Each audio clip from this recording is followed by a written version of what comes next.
Week 1 is in the books, and of course it gave us reasons to dissect, analyze, and of course, overreact.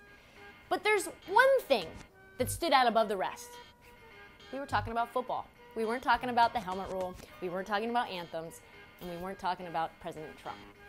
That's amazing. It was so refreshing that we woke up on a Monday to talk about Aaron Rodgers' epic comeback rather than who was or who wasn't kneeling on a Sunday. And there were players who did. And no, they're not going to face any discipline for it either. The NFL has decided that it's not going to implement a national anthem policy this year. And they shouldn't. What else did we not talk about? The helmet rule. Remember, after 2 weeks of the preseason, we were all flipping out saying it was going to ruin football forever. How about now? Crickets. And what about President Trump? Yeah, he had to tweet. After Thursday night's kickoff game had a decline in ratings, he took to Twitter. And obviously, ratings are in decline because of Kaepernick and because of Nike, right? Not because the game was delayed over an hour because of lightning and thunder, and not because the first 3 quarters of such game was a snooze fest. Couldn't have been that, right? As for those pesky TV ratings, how did Sunday's games fare?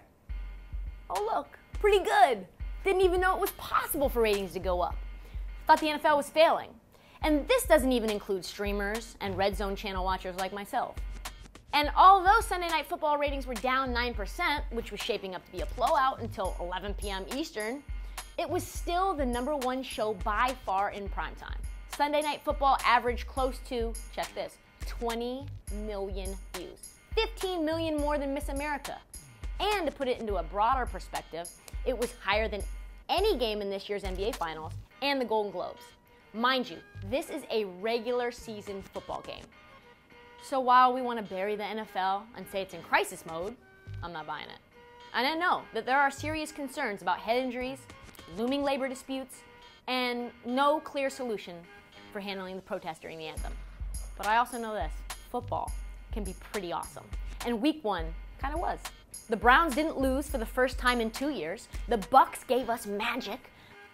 Dez Bryant and Le'Veon Bell were subtweeting on Sunday from their couch. And Rodgers did the impossible, even for Rodgers.